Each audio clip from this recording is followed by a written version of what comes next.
The leader of Europe's largest economy is meeting with U.S. President Barack Obama this Friday.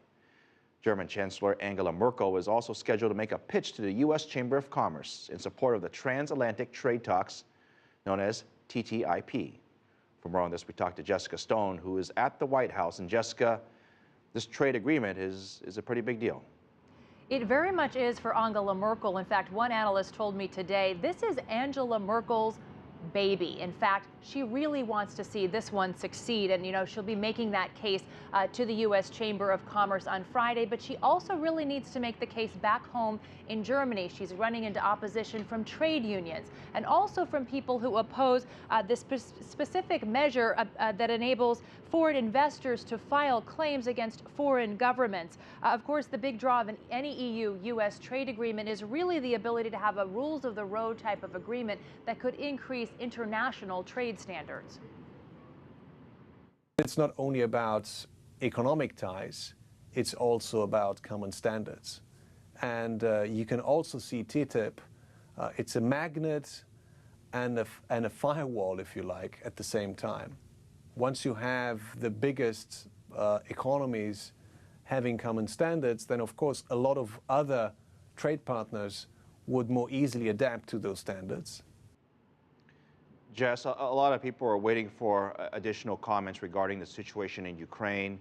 Germany and the U.S. both have a big role, right?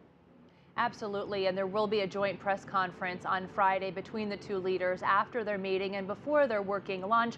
Of course, the United States highlighting as part of the agenda very much this ongoing discussion about further Russian sanctions. This would be sectoral economic sanctions, and it would be something that takes a bite out of everyone across the global economy, but especially European economies that depend heavily on Russia's natural gas and oil supplies.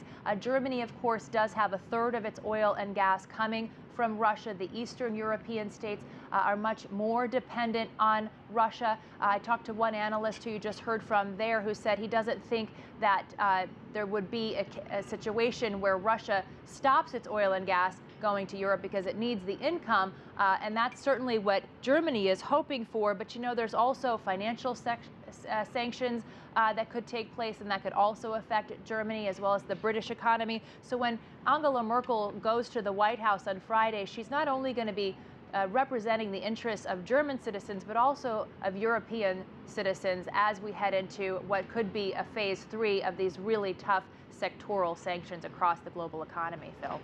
It wasn't that long ago when the spying scandal from the NSA, where Angela Merkel was quite upset about the whole thing. I know they are speaking. Is this likely to be a topic of conversation, or are they going to try to put it behind them?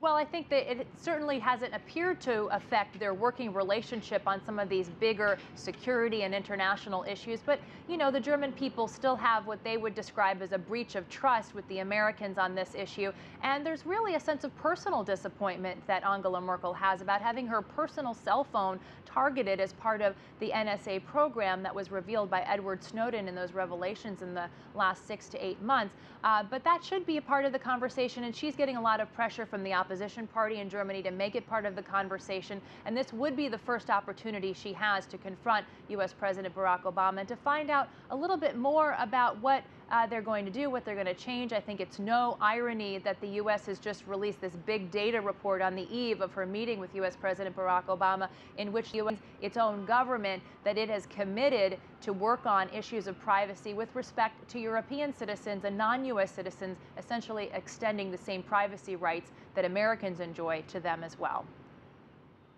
I know you'll be there for us with any new developments. Jessica Stone live for us at the White House.